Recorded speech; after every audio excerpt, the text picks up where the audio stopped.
This is Hunter Muse. And this is Chris Snipes, and you are listening to The Melt.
I recall that even as recently as the late 1990s, the Sasquatch phenomenon was rather unidimensional, whereas now you have infighting in the Bigfoot community as to whether these beings are merely physical or something more multidimensional. I believe that the latter explanation also encompasses the former. As more information comes out, it becomes obvious that an open mind is required to fully comprehend just what these entities are capable of and what it is that they might represent. It's disconcerting for some people to think that there might be things in this realm that we haven't already apprehended with our tools of measurement and observation. It's much easier to live in a world where the news tells you where to look and what's important, where all you need to be concerned with are what your senses can inform you of, that all there is to this life can be found in the material world, at a shopping mall, in an object. But this, as we know, is complete nonsense. We are not in a this and that realm. We are in an all of the above realm. We can mistake our inner world for the outer world and therefore can impose our potential lack of vision upon it. Reality is collaborative. Life is not a spectator sport. But I digress. What was I talking about? Sasquatch. As with life in general, this topic is best approached without preconceptions. What people have experienced around what Ashley Stinnett would call the Sasquatch people falls far outside what people felt comfortable reporting back in the 70s. Have the experiences changed? Have our minds opened, allowing for other things to happen? Are our worlds overlapping more? I think all of the above and then some. Someone who has been hip deep in this topic for over 5 decades and who was the first person to widely release recordings of Bigfoot, which to this day set the precedent, is today's guest Ron Morehead. I started off the conversation by asking Ron to give those who are not familiar with him a little background. Okay, my name is Ron Morehead. I'm responsible for the production of the Sierra Sounds. Bigfoot activity, we think is Bigfoot, had big feet and big voices. And recorded them, had them scientifically studied in the Sierra Mountains of California, about 8 miles back in the wilderness. And this was 1971 when it started for me. And 8,400 feet in elevation. You only get in there in the summertime.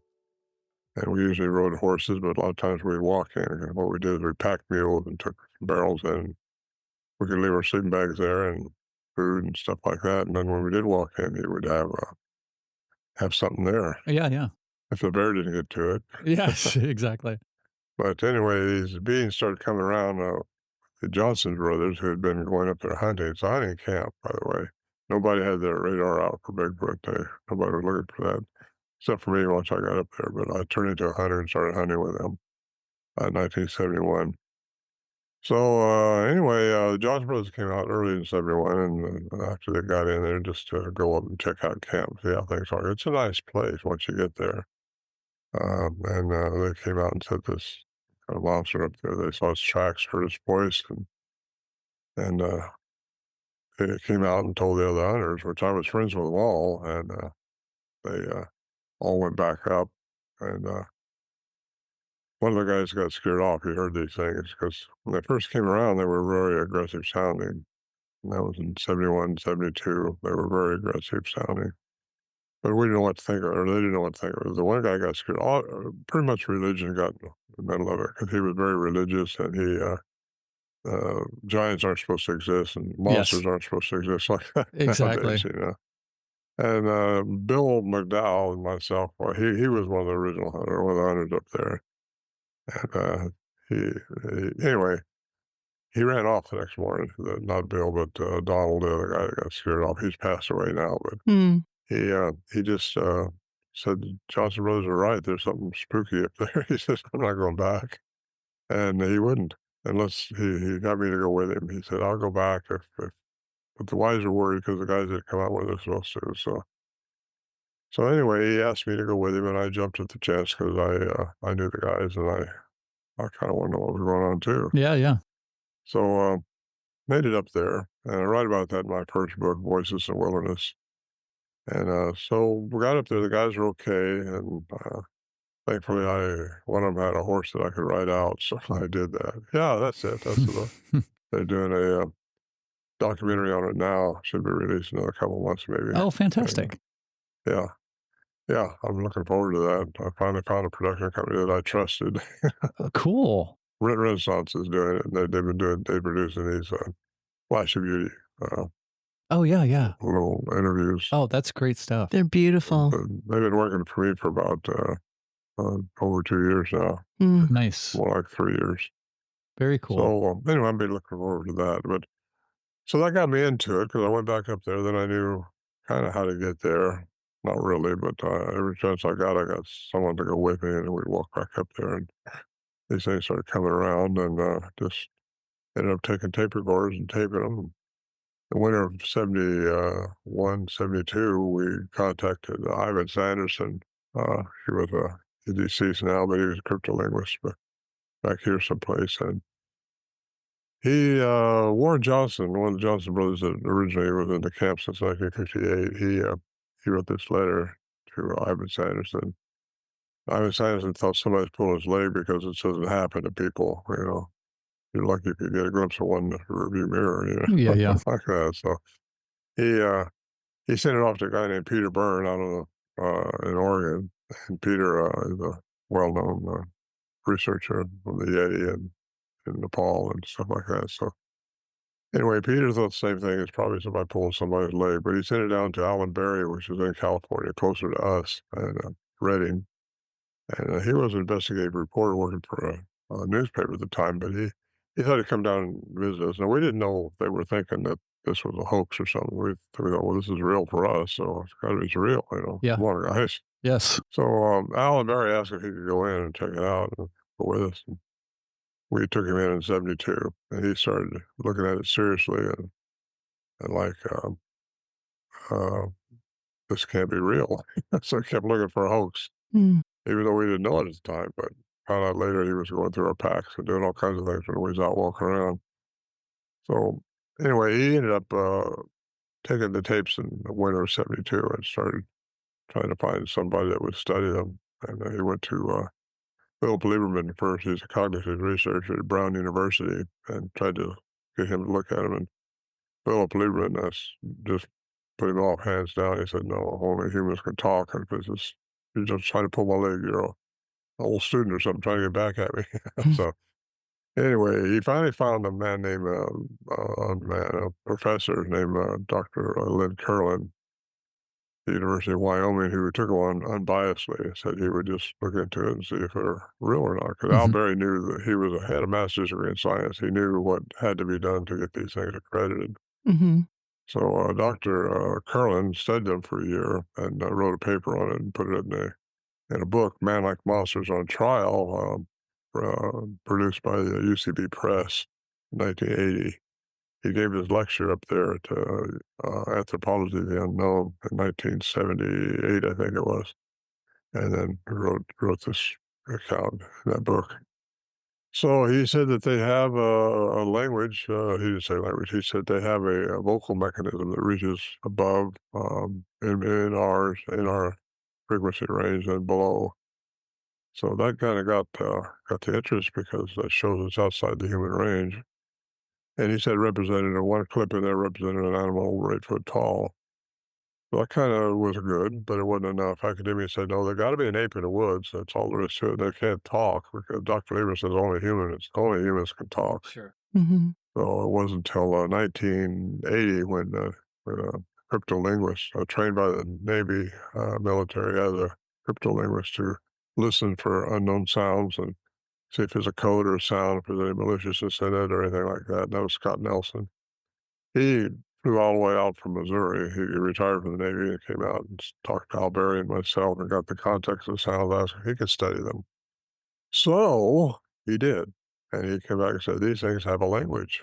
And language is something special. We had no idea. We knew they were talking to each other Mhm. up there in the mountains, but didn't realize how important language was. Yeah.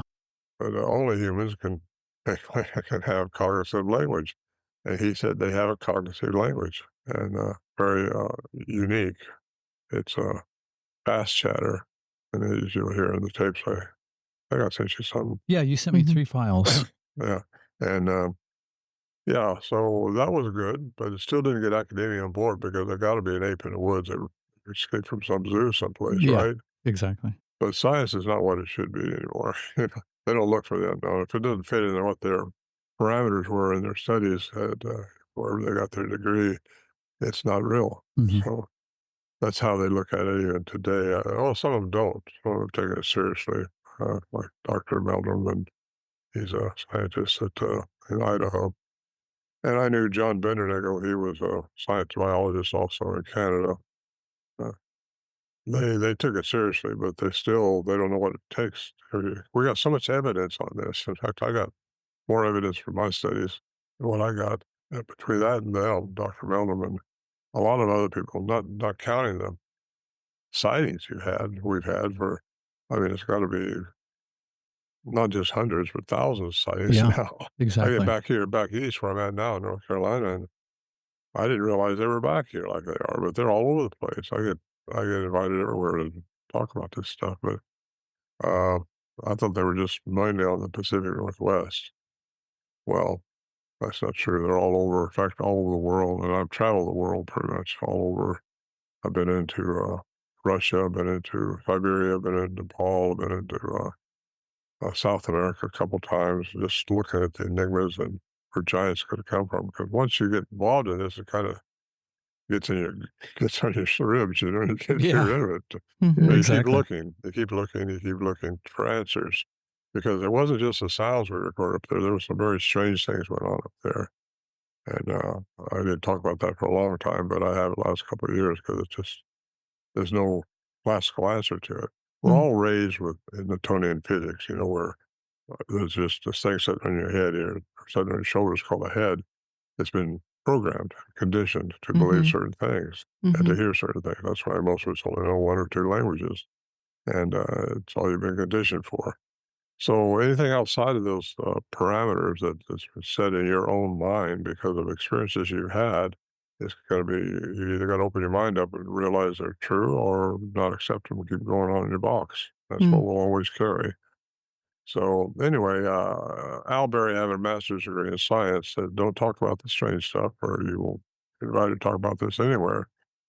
So he and I started roaming around and going to different little meetings and stuff. And the meetings then were maybe 7,500 people, but now the meetings I'm getting to thousands. So many people hooked into this stuff.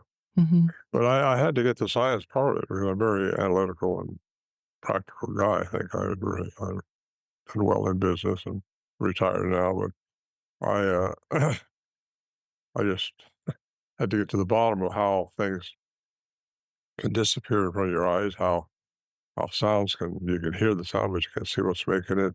And it's right there. One time I thought our camp was being torn apart. We looked out the shelter we all stayed in, and nothing had moved, nothing had changed. So That's kind of strange. weird, you know, Yeah. very weird. Very And strange. you can't put that, so you have to put it up on the shelf and just forget about it for a while because it doesn't make sense. And I tell people about a tuning fork I heard up there one time in the daytime. Big, it sounded like several-ton tuning fork, and and I never could find the source of it. The daytime too. So things like that happen, and just a lot more to it than that. But anyway, it got me off into what science could support this. If there's a problem, there has to be a solution for it. So I got into quantum science. Quantum science is real. Many people used to say, "Oh, he's in the woo, he's in the paranormal, he's blah blah blah," which I thought, well, they call whatever I want. I know what I do with this, what I've seen, what's been done now. But quantum science, it just answers a lot of the questions that are in the woo and in the paranormal. Mm-hmm. But it's not paranormal. It's not the woo. It's a science. Schrodinger, Einstein, Tesla, all those guys are anybody that's had any education would know what quantum science is. They may not Mm-hmm. understand it. They know it's there and it's real. Everything is energy, frequency, and vibration. And that you get into that. And quantum science, if you it kind of rides on the shirt tail of our three-dimensional environment, which is Newtonian physics, 1687 by Isaac Newton, and we've all been raised to believe that's all that exists. You can't see it; Mm-hmm. it don't exist. You can't measure it. Yeah. It's predictable, all that stuff. Mhm. So I can keep talking about this for a long time, or you can ask me a question. Well, Something else. I have a quick question. Yeah. Geographically, where in the Sierra Mountains in California were you? Like, what would be the closest city or town to where you were physically? Well, I don't usually tell that, but I will because so many people know now, and the production company's been up there, and yeah, I'd say it's in the foothills of California, outside of Sonora. Mhm. Okay, I mean, we went up to 8,400 feet, but that's basically where it's between Yosemite and Tahoe. That's what I used to tell people, gotcha. I and it is. I Yeah. lived in well, I had friends who lived in Weaverville, Oh yeah. and I spent time in Grass Valley, so I kind of know the periphery of that area. It's Uh huh. extremely beautiful. Yeah, it is nice country. Real Mhm. nice country.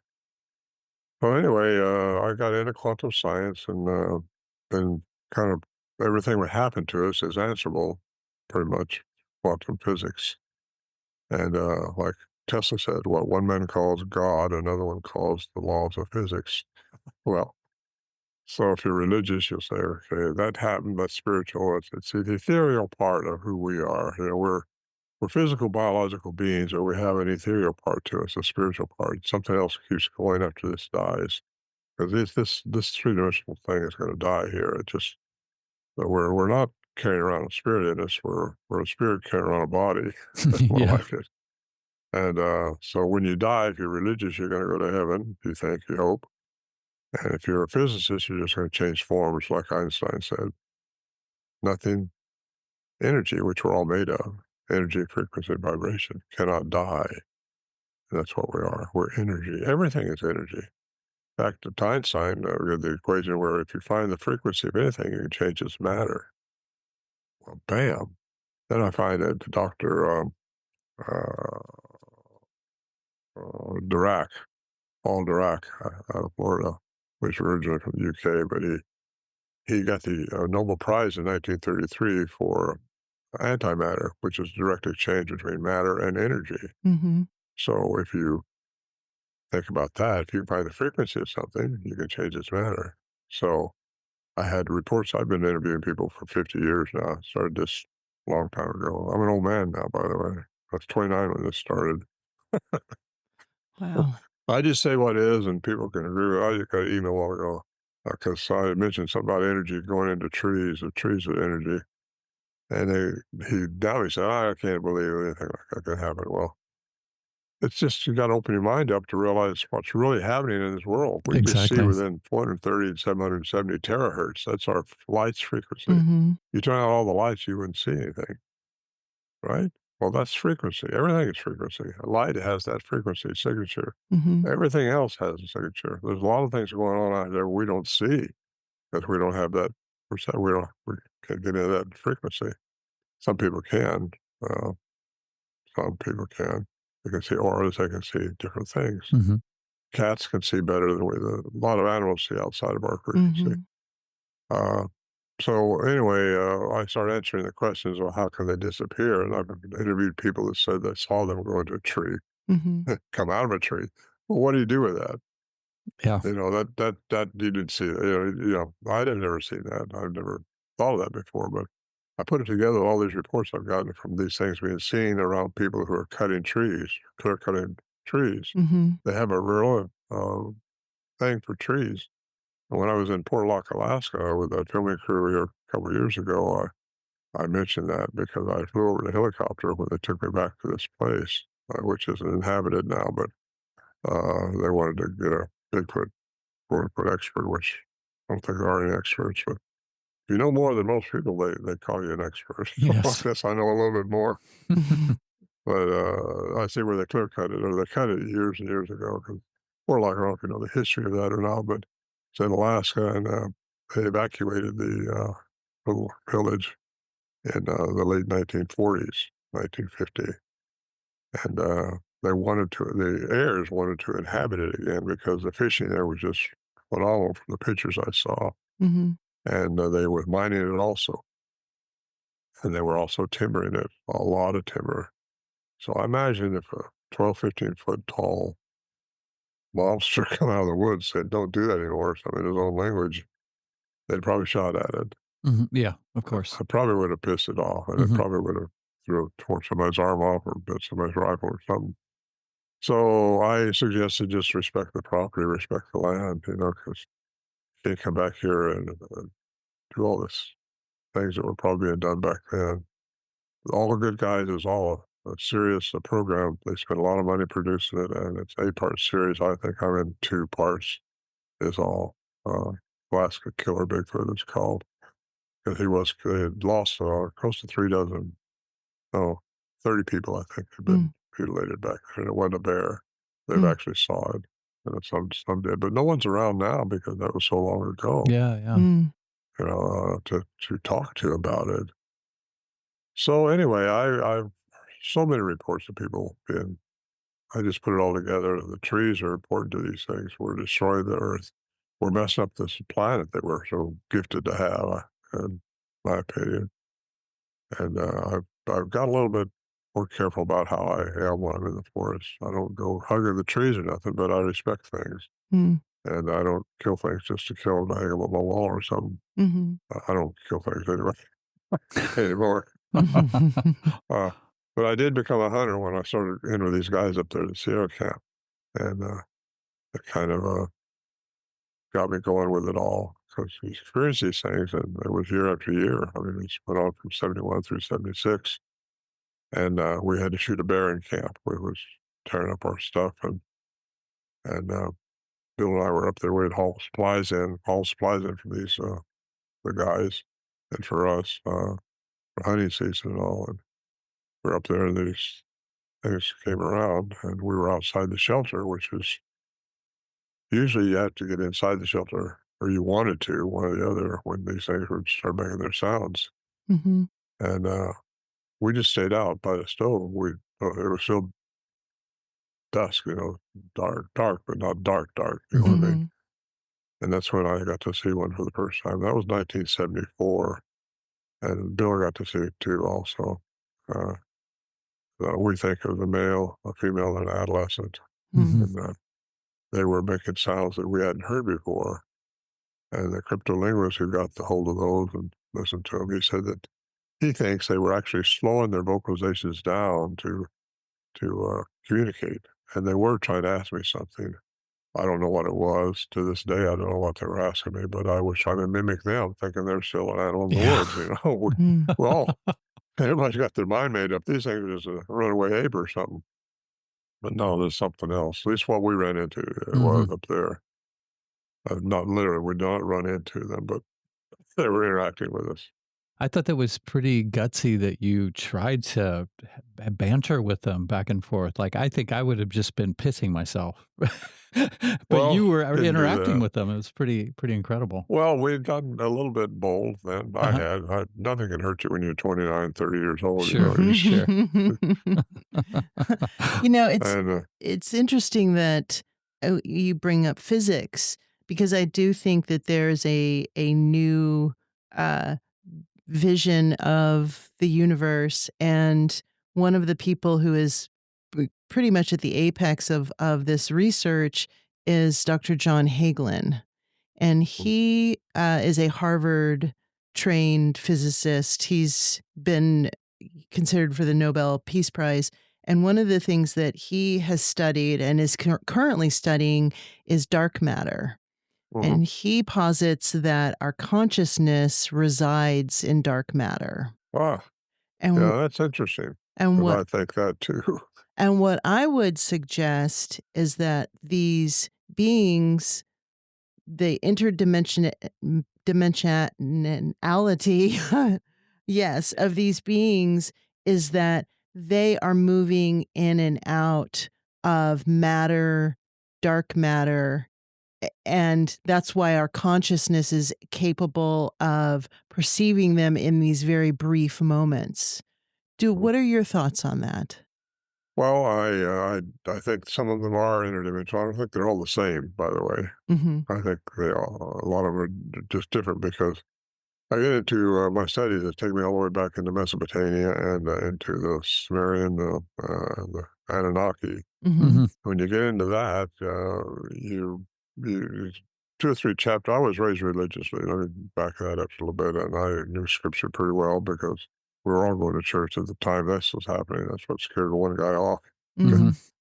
And, but I know they're real. I know they're there, and I I had to find out. So when I go back into history, ancient texts like that, I find out the Anunnaki and the Sumerians were writing down the history of things in the cuneiform text. You find that just 2 or 3 chapters in Genesis, our Bible, King James Bible, is thousands, hundreds of thousands of years in the cuneiform text.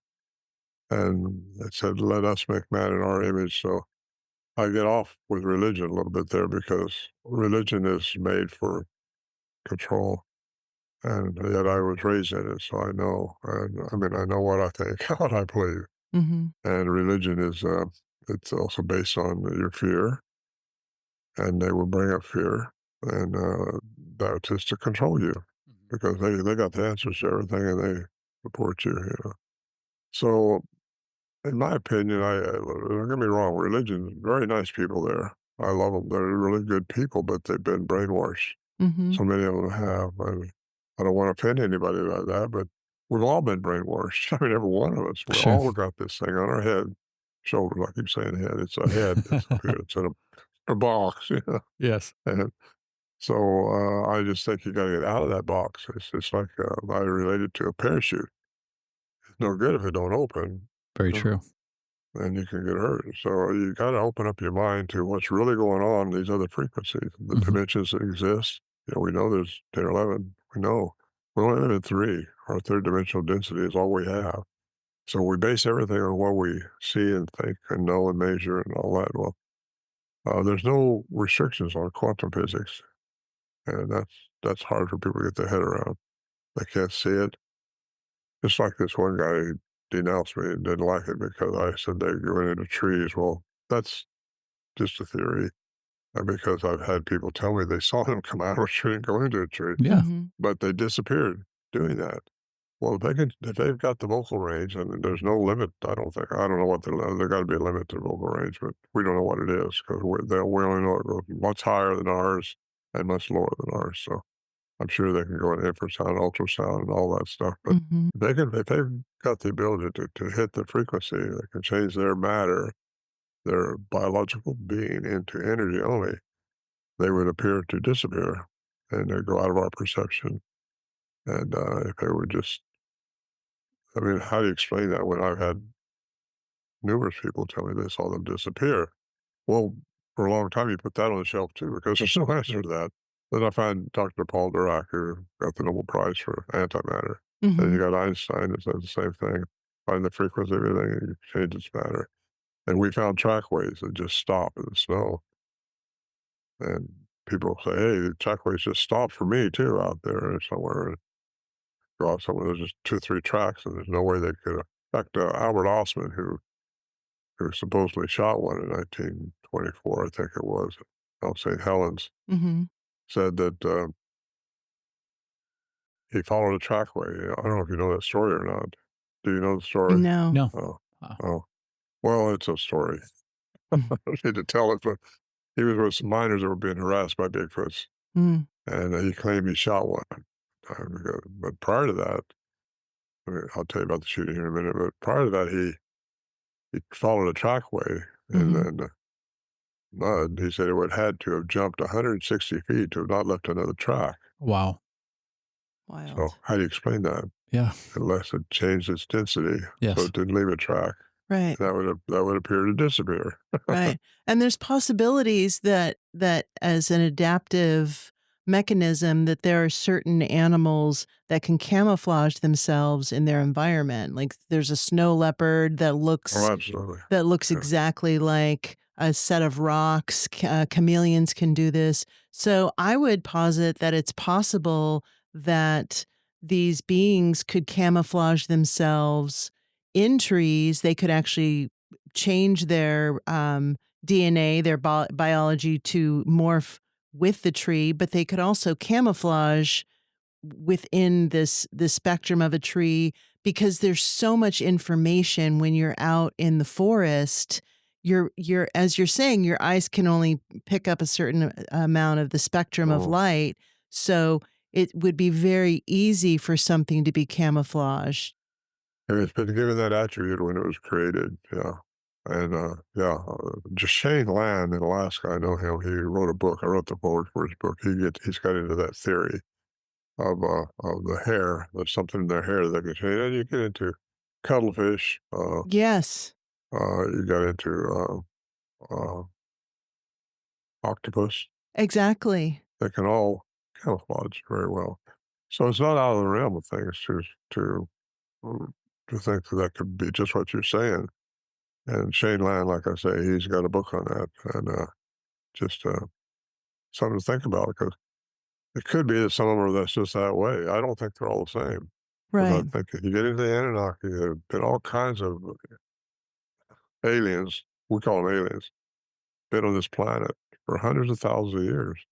They've been doing things. And I've been in Peru and seen this stuff too that we could not explain today. You know, how those megalithic structures all over the world now are Mhm. being uncovered and being thought about, and wonder how they do that.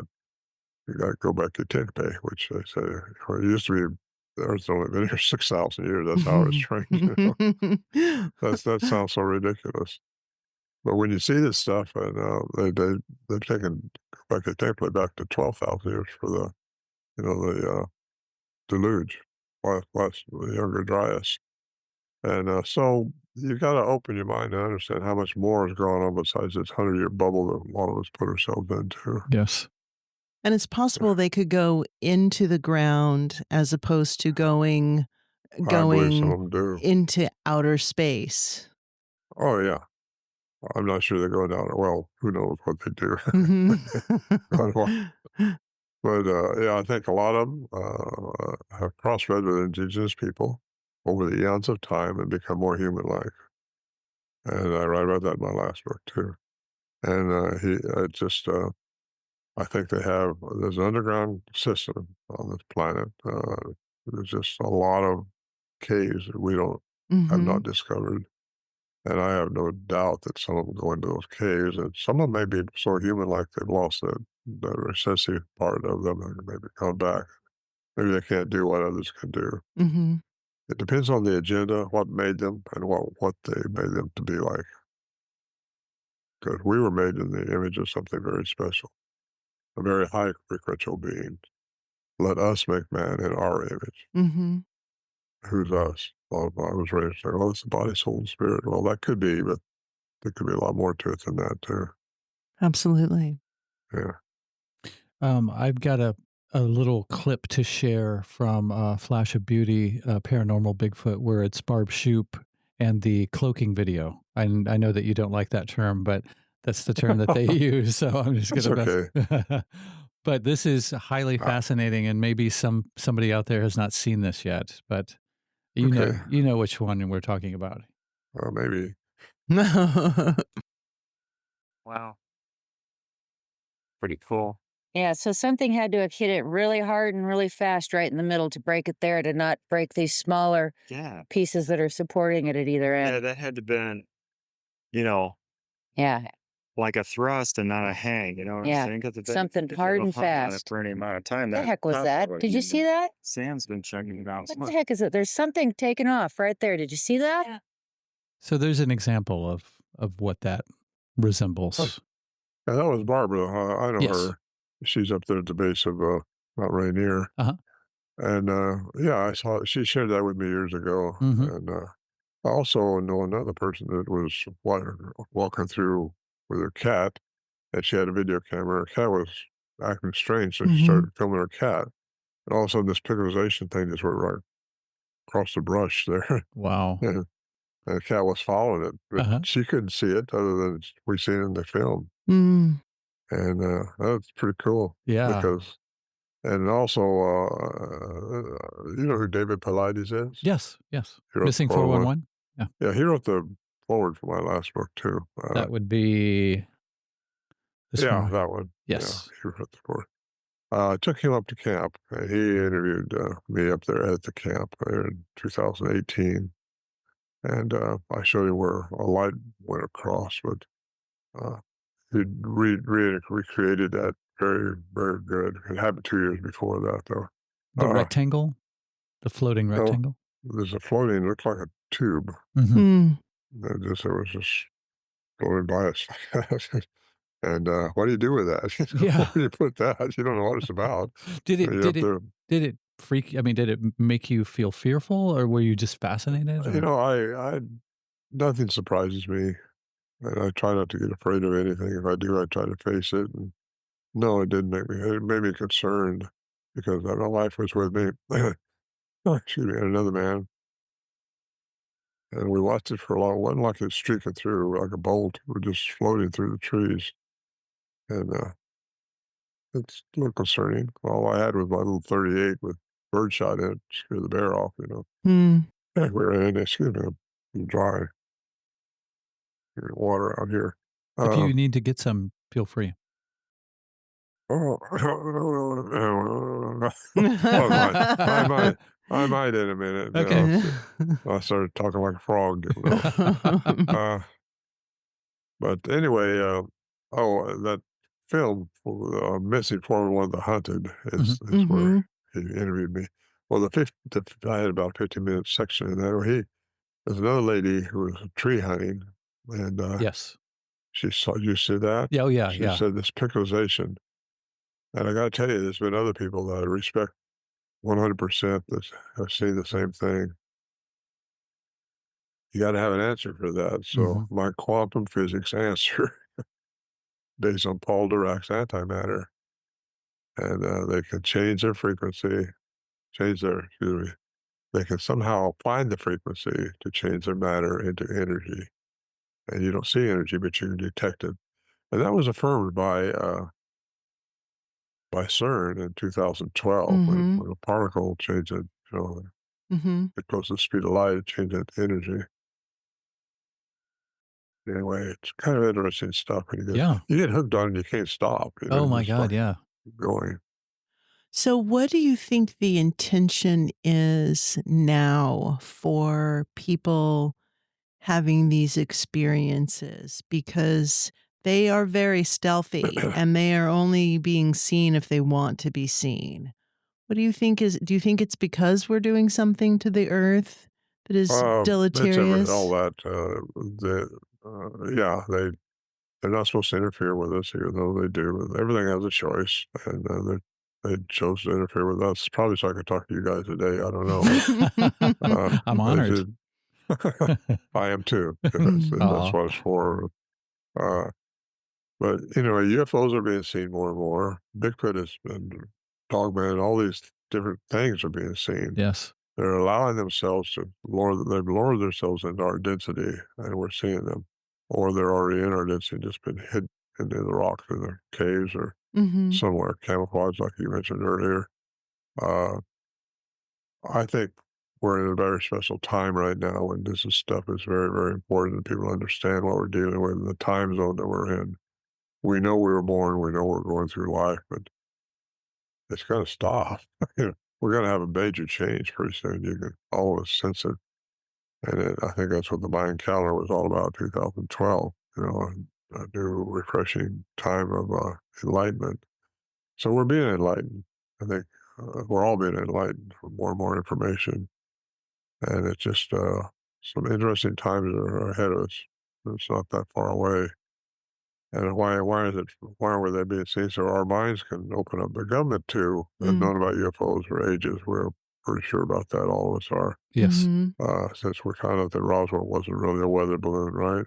And Mhm. and so I think they're allowing this information out. They're allowing the whistleblowers to blow their whistles, and they're allowing this stuff so they can inundate us slowly to what's fixing to happen. We, our high officials, not necessarily well, President might know about it now.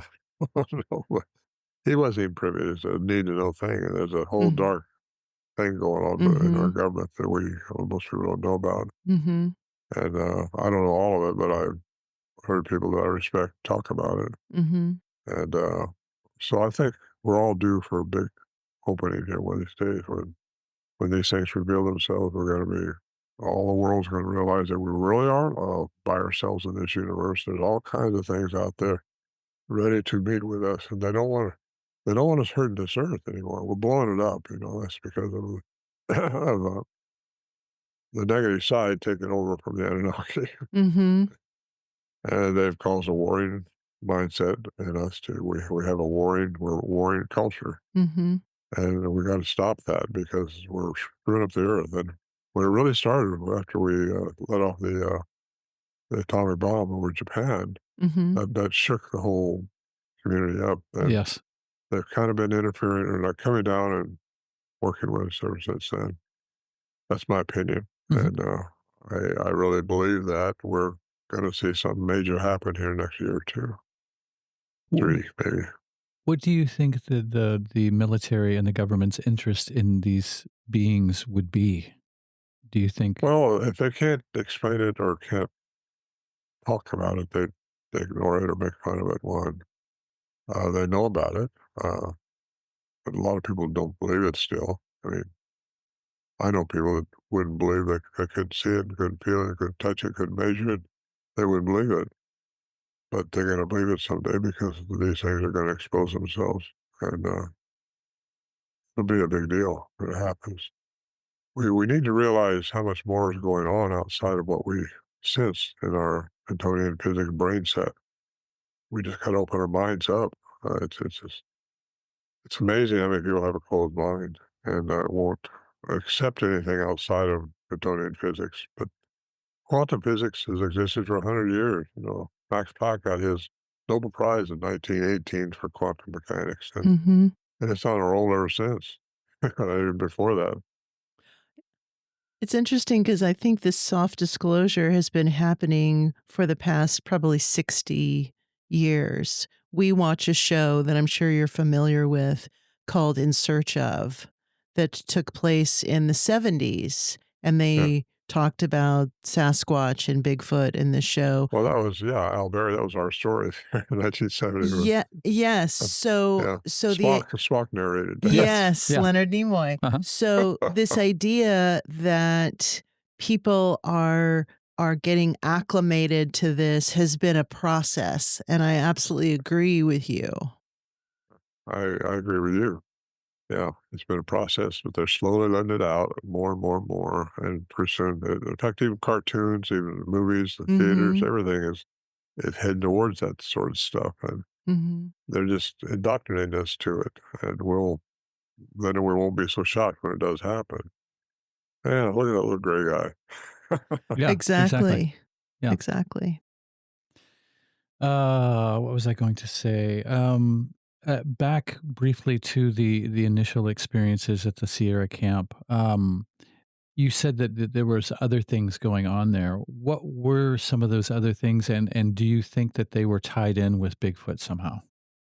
I do, because I seen a UFO, big ball, I don't mean that big, it was like the moon coming down from the sky, and it was also behind the trees, but I don't know what that was all about. It was blue, and it was going slow. It wasn't moving fast.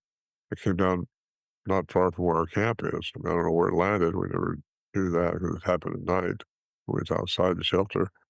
And also the enigmas that I mentioned a couple of them before, but just the stuff that's going on, orbs, light, like Mhm. that bolt of light that I mentioned a minute ago when Dave Politis was Mhm. filmed it. And he just did a real good job, as Filmer did, on reproducing what we saw. And it was, it's just a lot of stuff. I mean, that you just don't know how to explain. Yeah. We thought we had heard of horses coming down one time at us up there. And one time I mentioned this in Davis, the time I thought I heard a car door slam. Well, we're 8 miles in the Mhm. wilderness. You know, nobody goes there. I mean, there weren't even any trails there to speak of. Mm. And it's a nice spring where we get water and very pleasant once you get there, but it's very aggressive and very dangerous to get there. Uh, for some people, it's very. I've had a few broken ribs from horses going off the edge or something, and Wow. uh, had some things happen up there, which has put a few miles on me. Yeah, I think I that's what one of the many facets that fascinates me about the UFO Bigfoot phenomena and what they may or may not have to do with one another. We had a guest on, Gail Beatty, who relayed an experience. She's kind of a Bigfoot not a hunter, but she's an investigator. We'll say that. She and a group of people took some uh, special sort of, I think maybe what are they called? Heat cameras. Yeah, Fleur. yes, FLIR. Yes, yes. Uh, and they were taking them to a house where this person that lived there said that there was tons of Bigfoot activity going on, like they were almost harassing her. Um, constantly throwing things at the house, beating on the outside walls and stuff like that. So they brought their equipment, and as they were kind of sitting down to do the initial interview with this woman, they heard an incredible racket in the woods behind her house, and it sounded like trees were being demolished, pulled up, and broken. And so they quickly turned on their equipment and went out there and started to film. But it seemed like almost their presence stopped what was going on. They heard whatever was making the noise sort of run off into the distance, and at that moment, a UFO took off from the same area that they were at and just disappeared into the sky, like they hopped into it or something. I just Beam me aboard, Scotty. yeah, yeah. That just I for some reason that's such those are such strange puzzle pieces to be in the same puzzle together. Yeah, well, actually, I think I can say if the Anunnaki, they didn't walk here through space, they got here some way in there. You know, all the aliens obviously are higher tech than we are. They wouldn't be able to Yes. come here. Yeah. Some of them are here already, you know, they're under the water and Mhm. they've been here for a long time. And there are probably a lot of hybrids walking around among us. Mhm. And that's what I've been told. And why not? We're hybrids. You really want to think about it. Someone created us, Mhm. gave us our attributes, but we're limited with what we got, and that's because our telomeres have been snipped off. So we can't age. And I don't know how old these things get, but I know if they step out of our three-dimensional environment, they're probably not aging like we are. Yeah. Mhm. And so, uh, where was I going with that? uh, The uh, connection between UFOs and oh big. yeah. Well, I think there's a connection. In fact, 1888 in the newspaper out of Eureka, the Eureka Times, I think it is. 1888 wrote an article about a rancher and a bunch of local natives witnessed this big moon coming down, and three crazy bears jumped out of it. Oh, wow. Hmm. There you Well, go. there's other reports too, but that's the one that I remember. Uh, there's a lot of stuff going on that government has hidden or lied about, or if they can't explain it or don't want to, they will make up a story. Mhm. I don't trust our government, to be Yeah. honest with you. Yeah, I I'm mean, I with know you. there's good people there, but there's also bad ones that that are told to put this story out, and Yes. that's what people are gonna and so many people are gonna believe it. Blindsided, just believe it, whatever the government says. I, for one, don't trust anything that's said to me anymore. Yeah.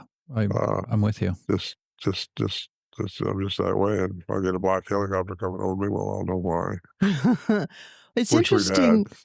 It's interesting that the land that you're talking about, that area of the country, a lot of that land, I would imagine, is owned by the government.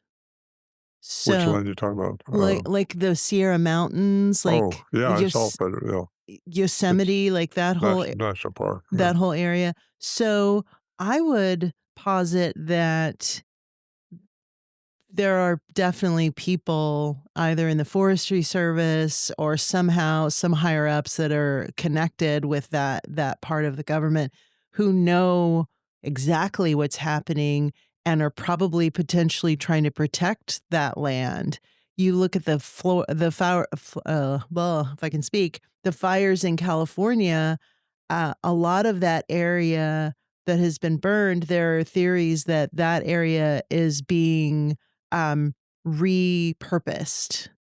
Mm. So I would say it's very possible, very potential that the reason that there aren't these horrific fires happening in that part of the Sierras is intentional. Like they want to protect that area because they want to protect the species.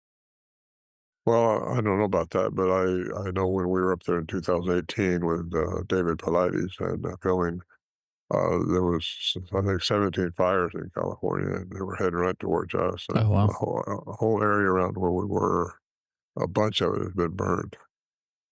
And people want to know what I think. Well, I don't know. I know this. They follow the game, but they follow the food wherever the food goes. Right. Because when they're on a three-dimensional density, they have to follow our rules, and until they don't. But as long as they're being seen and out there, they eat, they procreate, they do everything we do. I think my opinion is when they have a child and they do procreate. Mhm. In fact, we got the voice of a little one on recordings I got, but Mhm. well, I think they have to train that little one to how to work with humans and how to stay out of humans' way and don't be seen. But I think that maybe what because you hear this voice coming down on this little one when we was recording in 1974, Mhm. just like it was disciplining it or something. And this big male, which I think was a male, is the one I saw, but I couldn't tell what it was. Other than it was a bipedal something just really streaking through the forest there down towards the creek where the other two were, the Mm. little one and the mother, we think. I was recording all this, and that's when I saw one go down through there. Bill saw the two down by the rocks, Mhm. and I don't know. It's hard to ever see what's making the noise because you hear these people talk about tree structures or this, that, and the other. Well, if you don't see what did it, you don't know what did it. Mhm. And we've been criticized because we didn't see what was making the sounds, but maybe, just maybe, they weren't in our parameters of Mhm. vision. Because we had them so close to us up there, right outside the shelter. When you could hear the tromp, tromp, tromp when we were inside the shelter. Yes, I was waiting for the light to break through the cracks of the wall, Mhm. it never happened.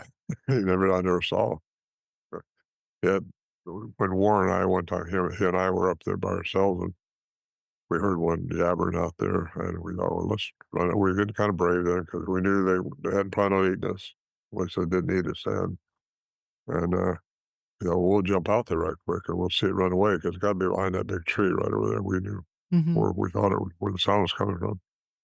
We went out through the shelter doorway, which is a log, which we had left open, and started walking slowly up towards that tree, wanting to see it run off. Bright moonlit night, we thought, sure, we're going to see one of these things now. Mhm. And we both get, probably 15, 20 feet from that tree, and we just got stopped by something, a force field or something. I Mm. relate it to a force field in my book. But we couldn't go forward, and we weren't talking to each other, and we weren't afraid at that time, obviously. Warren looked at me and he said, I don't know about you, but I can't go any further. And I said, I can't either. It's like You don't know what's holding you, but you can't go. Crazy. Wow. We both turned around and went back. And as soon as we got back in the shelter, it started sounding off again. So that's a strange thing. It happened to me one other time up in the woods up there. I was by myself. I just walk along and bam, just hair stood up on the back of my neck. You know how that feels. And I started looking around. I couldn't find anything. Didn't see a thing. And yet, as fast as it came, it went away. Mm. But it just like it was freezing me right there. And you don't know what that is. Other than it's frequency because we are frequency, energy, Mhm. and vibration. We're all vibrating at a frequency. That's the energy we are. So So when they leave this three-dimensional realm, where do you think they go? What are your I have no thoughts? idea. Even Einstein wouldn't guess. I don't know. I just know they're out of our perception. Hmm. So Mm, maybe they're just out of our perception, or maybe they're in another dimension. But then when you get to the fourth dimension, which a lot of people call time, I think that's where one of our ethereal part of us goes into that to decide what was going to happen next. Because I was raised thinking, this is it. You die, you better be saved, or you're going to go to hell. mhm, Well, I don't believe that anymore. So I got into this. You have to answer to all your negative stuff. You have to have the opportunity to respond to what you didn't respond to properly. And the only way you're gonna get that opportunity is to come again mhm, to another embodiment. So you're in that fourth dimension, my opinion, waiting for the right family to get into so you can have those opportunities. mhm, And you won't remember when you get there. You ever watch a little baby before it's between 1 and 2, right in there, mhm, or right as it's born, how it looks at you like it's seeing something. Hmm. mhm, Well, they do see something. They see who you really are. mm, And if they can only talk, but they have not been culturized yet, they've not been Yes. taught a language. They don't know, but they know in their spirit. And they know that they're seeing, they want to tell you something. I've had it happen to Yeah. me so many times, but they can't talk yet. And then Hmm. once they get to learning how to talk, they don't, well, they have imaginary people they play with in their bedroom, when they get 4. mhm, And my daughter had that one time, and we used to joke with her because it's not unusual for a little kid to have imaginary people. friends, Well, yeah, yeah, it could be they're still sensing that Yeah. spiritual world, you Exactly. mhm, know? Especially babies. They're so fresh from Uh-huh. the bardo in between lives. Yeah, you Yeah. got it. Yeah. Yeah. They Yeah. they It's get interesting. yeah, they still are carrying that with them, and they're going, Mm. "Wow, I can see." Maybe they have a foot in the physical and a foot in whatever realm they came from before they were born, and then that Yes. gradually gets conditioned out of them. Well, they still have their ethereal part of them, the spiritual part that Hmm. came down with them in their soul. Yeah. So they're that's what they know. They don't know anything else except what you're teaching them, what they're being taught. Hmm. But yeah, it's interesting to watch them. Another aspect of all this, I mean, obviously, the Bigfoot have to be very intelligent, or they could easily, it seems like, take over civilization, really, because they seem very powerful and impervious to anything that we could bring to the game. So that tells me that they're smart, but it seems like I don't know what would be above a Sasquatch or a Bigfoot in the food chain, but it seems like because of that, their population would just continue to just get bigger and bigger and bigger. And I wonder how, I don't know. I just wonder about the logistics of that. Like, how are they not, how are they not taking us over? Or maybe they have no desire to take this They don't planet want over. to. Yeah. Oh, they don't want to pay taxes and I don't either. well, I know John Green mentioned that one time. Oh, if they were anything like what I'm thinking now, that they'd be down here, building houses and getting out of the woods. Well, Uh-huh. no, no, animals, no, no, we're the creepy ones. Exactly. Yes, we're kind of locked.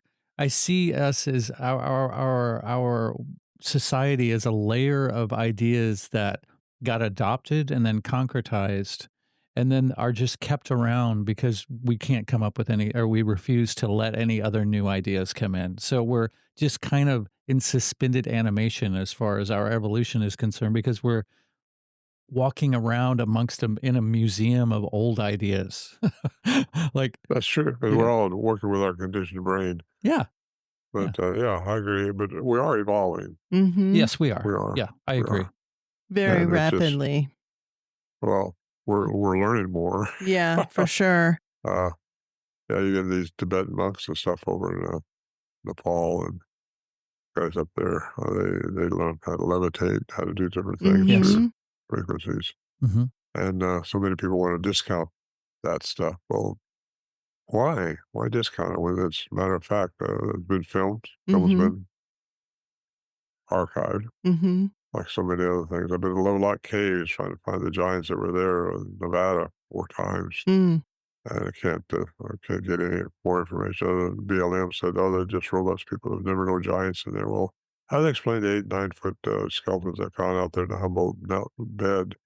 And they've closed off the cave entrance, not the cave entrance, but the outlets inside the cave. Mhm. Mhm. You can't go any further unless you move a boulder or something. Yeah. Mm.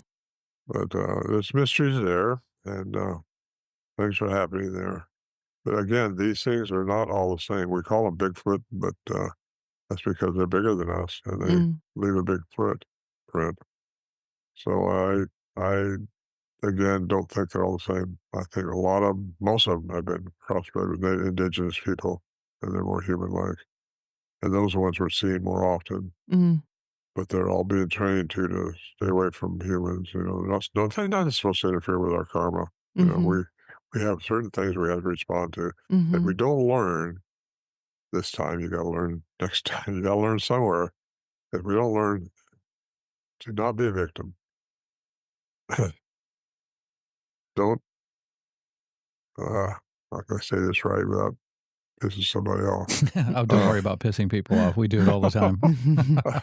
well, you got to respond to everything with love and compassion, Mhm. even though it seems bad for you.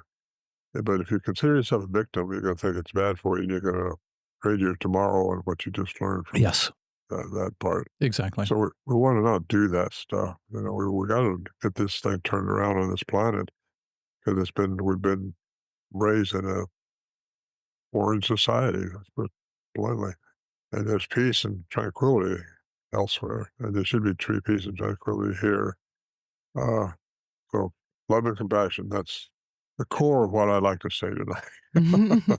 Absolutely. Uh, You're if you on it. have that and respond to everything with that, no matter how much something makes you mad or you think should make you mad, don't let it make you mad. Nothing should make you anything other than what you know you are, which is a very, very unique human being made with special attributes that we will soon find out more about. We have not evolved into them all. Mhm. That's because our telomeres were cut. You know, Mhm. we have a lot more to go. But we can get there in this embodiment if you let it. You Mhm. can do everything in this embodiment, but you got to learn how to connect with everything. Connect your pineal gland, which is the little pea-sized gland inside your head. That's, in my opinion, that's the receiver for information from the source, whatever that is. Mhm. That has a connection to your heart, which has its own brain. That's new. Your heart has a brain. That brain talks to this head thing here on the shoulders. Mhm. And this thing outrides it. You know, your heart may say, "Go over here, help this old lady." Your brain said, "No, there's $1,000 waiting for you over there." So you're analyzing. You know, women don't do it as much as men do, but men analyze everything. I do. Used to. I don't do that anymore. You listen to your heart and go by your heart feeling, you're going to do the right thing. It's going to lead you to the right place to do the right thing. So You've mentioned there. something that I'm really interested in when you're discussing the hybridization of Bigfoot and man and this kind of merging that has potentially happened. What I wonder is because that merging has happened, is it possible that in another incarnation that a human could come back as a Bigfoot or a Bigfoot could come back as a human if that was part of their karmic destiny, like if there was learning there to be done? Do you think that there is a crossover, um, energetically that's Yeah. Well, the happening? only thing I would say about that is we are made special. human being, Homo sapiens, sapien. Bigfoot, I think, was here, or the troglodytes were here first. Mhm. You know, something messed with their DNA and made something like a Bigfoot do, Mhm. besides other things. Mhm. Uh, so they were here a long time before Homo sapiens were, and I don't think anyway, we ended up being made eons later. They evolved all.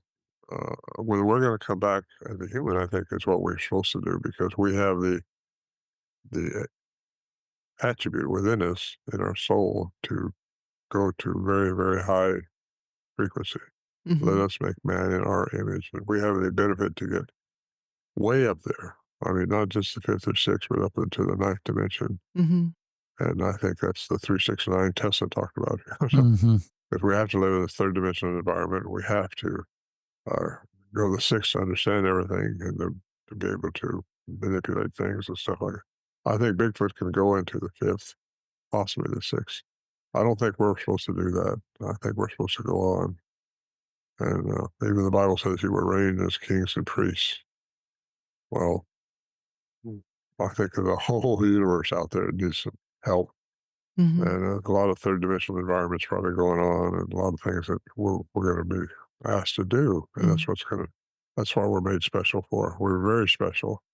And most people don't think that or don't know that. And I think I know it. Oh, that's not strange. I think I know it. Well, sometimes you know it, sometimes you think you know it. Yes, exactly. It's an extra step added in there. Did you ever have the misfortune of seeing the movie Sasquatch Sunset? Uh, Just curious, just a spontaneous question. I've heard it. When the one with Sam Elliott, was it? No, I don't know who is in it. There are a bunch of people, maybe 5. It's supposed to be a Sasquatch family, and there's no dialogue in the movie, and it just really kind of makes them out to look I oafish did and not see stupid. that. No. Yeah, I wouldn't suggest it. I was just curious as to if you had something to add to that. So do you think that humanity, you mentioned humanity being created, many people, when they hear those words, may think of like, the story you hear in the Bible of creation. But another version of that would be engineered. Do you Yeah, think that humanity, is an experiment? yeah, Hmm. we are. Everything is learning from what our decisions are. If we are ever going to learn from love and compassion, if we're going to just keep being the victim of everything, and I think whatever we do as a race is being not censored but looked at and learned. 'Cause if you're just a being that like a not a robot but like a alien that's just been here forever and you got forever to go, Hmm. uh, Like an immortal. yeah, Hmm. uh, you don't know what it's like to be like us. Yes.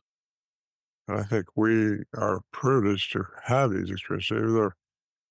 They seem so bad sometimes if you want to take them that way that you just wonder why that happened to me. Why did I break my leg? Why why did I do that? What's you have to question a lot of stuff, but once you realize you're at peace with everything, I mean, you're just at peace with stuff because you know that whatever happens is okay, no matter what happens. I mean, I'm 83 now. I'll be 83 this year, and I don't care if people believe me or not. You know, this is where all this has brought me. When I was at when I was 29 all the way now, it's brought me to this point here where I believe like I believe, and I'm not gonna pull anybody's leg or do anything uh, that I think would hurt them. I want to do nothing but help if I can, and that's why I like to get on these programs like this so I can maybe say something that might help somebody somewhere. Hmm. What made you want to go public with this stuff when you first started having these experiences and you made the recordings? What was the thing that inspired you to want to share it with other people? Al Berry, the investigative reporter, Okay. he he we asked him, "Is it okay if you got on search of," like we talked about earlier. Hmm. Mhm. So they gave it a Riz, something like that. So he, after a while, when we finally got Dr. Curlin's report out, he thought that was really a big deal. That's going to change academia right there. Well, it did, even though he's very high-ranking academic, Dr. Curlin, and then Scott Nelson, two-time graduate of the Language Institute of Foreign Languages from the Navy, trained very well his whole career listening to foreign things and trying to decipher, not decipher, but transcribe. Mhm. Anyway, I guess I started talking. Al and I started talking about it in the '90s, I guess it was. Yeah, I didn't even write this stuff down. I used to have my own airplane. We'd fly to these events, and Mhm. talk for nothing, just all in my dollar, which I had money then back in the old days. Mhm.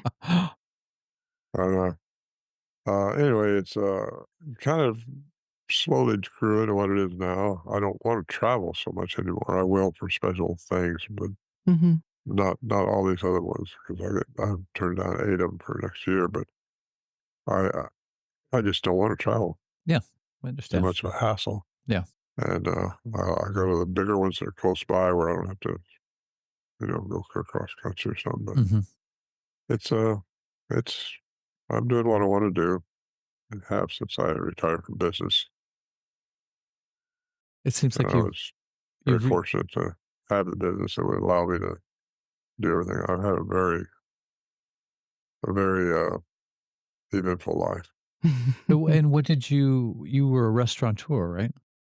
Yeah, hotel and restaurant, Okay, gotcha. Cool. close to Yosemite. And yeah, I've been into Peru, Bolivia, over the Nazca lines. I've done everything I've wanted to do. What I wanted when I was younger, man, is I don't want to get old and wait. I hear all these people go, "Oh, I wish I'd have done that," but now then they didn't want to after that. Yeah. I didn't want to do something and not do it, and wish I had have done it when I Mhm. got older. So I'm a very happy person as far as seeing what I've seen. I don't need to see anymore. So, but I want to spread what I think about this whole thing and how important I think this time in life that we have is right now. I just think it's a very important time, and I think we all need to understand what we're all about and why we're here. Indeed. I am so grateful that you have been so respectful of the Bigfoot energy and the phenomena that you haven't really tried to exploit, sell tours, do something that would somehow lower the frequency of your experiences. Hmm. I was so struck when we saw the In Search of episode. We actually have the box set and we just Really? kind of go through and we watch them because I remember I was born in '68. So when I was a little girl, 2, 3 years old, I remember watching these on television.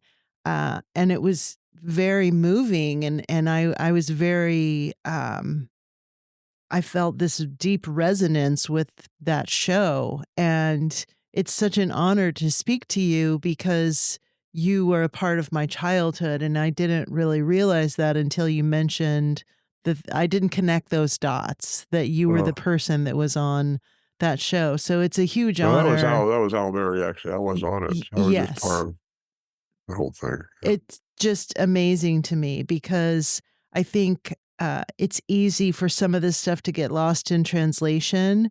And I think some people get very much into the exploitation of this subject matter. And I think it's wise of you not to be going to a lot of these conferences because maybe there's a little bit more of a capitalization than true research that's being done. What do you hope for the future of Bigfoot research? What do you really what are your thoughts for the future? I just want to keep doing what I'm doing now with good people and say what I think I need to say to people. Mhm. And if I go to a convention, it's for that reason. And I don't want to, they do pay my way generally when I go. Mhm. and that's good because why not? I mean, the people Yeah, pay to come and hear me. They should pay my way, Mhm. for sure. and but I'm not trying to exploit it with these books. I just try to say what I say in these Mhm. books. I got my chronicle in that first book, Voice of the Wilderness, which mentioned before. They got a uh, documentary coming out on it this year. Yeah, and then I got the one that I really sold a lot of is the Quantum Bigfoot. Mhm. We have it right here. Well, you got all those books. Have you read them? Yes. We're in the You'll have to read that process. Quantum book a couple times, probably. Yeah. Yes, I'm People excited say to they read read that it three or one. four times. Yeah, And then and the latest one. that's big. Yeah, that kind of goes off of Quantum Bigfoot. Mm. Uh-huh. Which gets into uh, more of the ethereal part and the energy and frequency. Just a lot into quantum physics that people need to. You'll never wrap your head totally around it, but you can certainly understand it. If I can understand it, anybody can understand it. And you don't totally understand it, but Yeah, you kind of get the gist of it, you know. exactly. But like Christopher Brer, West Texas A&M, said, everything from the atom to the cosmos works on the laws of quantum physics, Mm.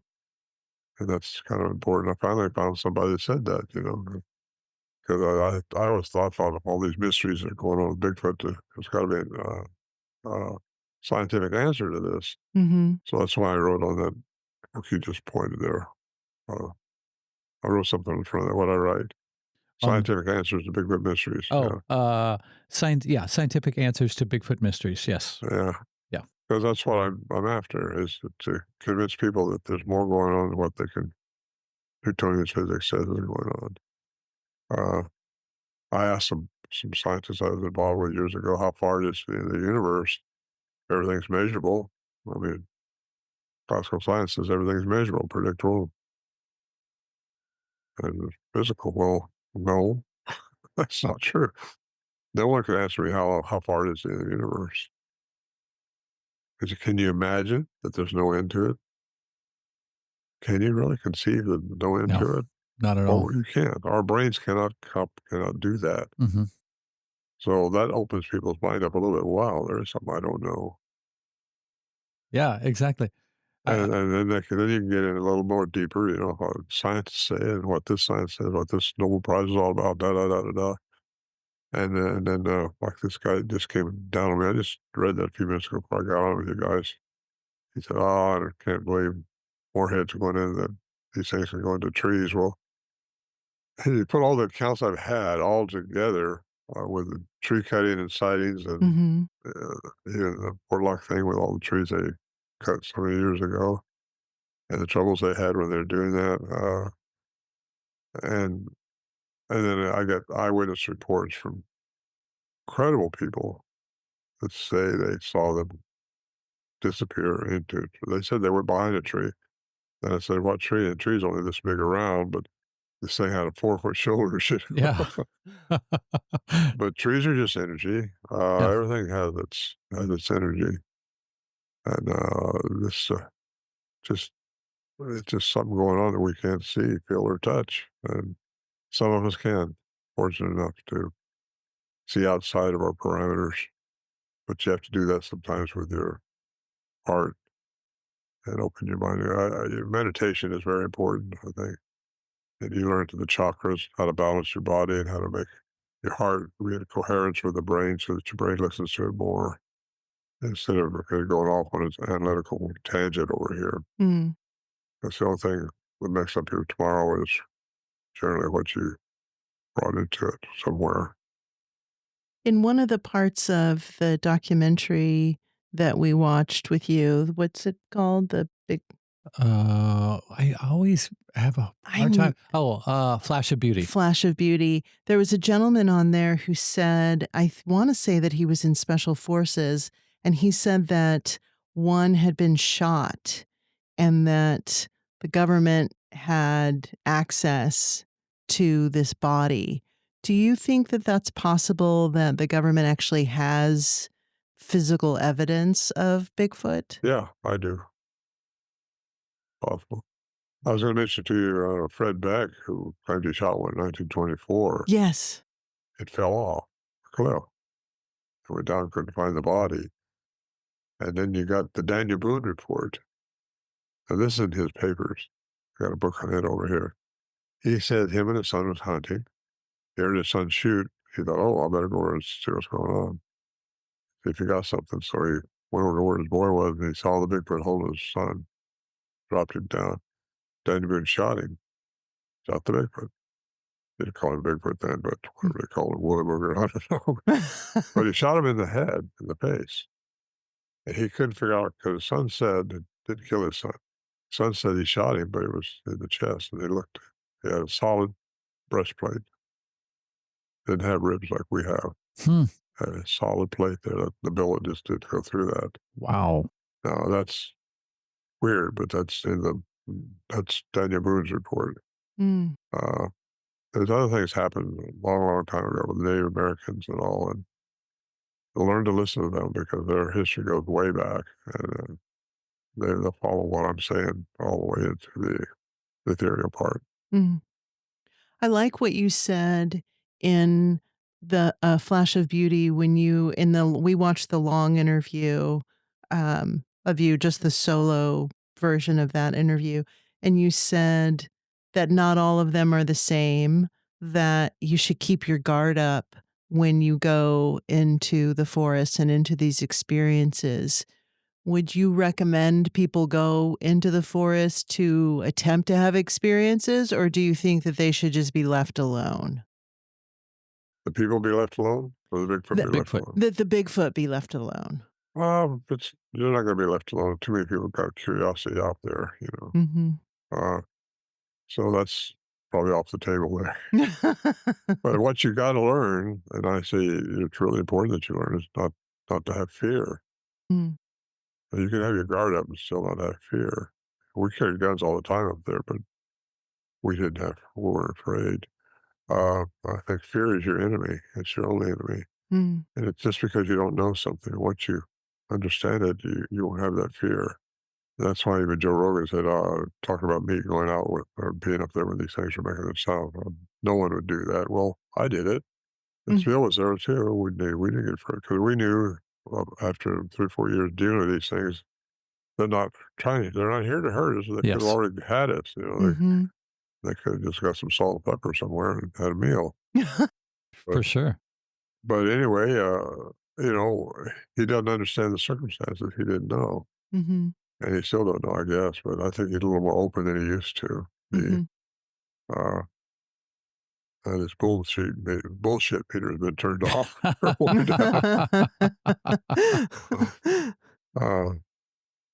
Uh, so back to your other question. No, I don't know that. I'm just guessing, but in my opinion, I don't think you come back as a Bigfoot. Even if you wanted to, you should come back as a human because you got to learn how to respond to what. If you come back at all, you may not have to. If Mhm. you learned everything you're supposed to in this lifetime, you're going to go to fourth dimension and then decide how to get further than that.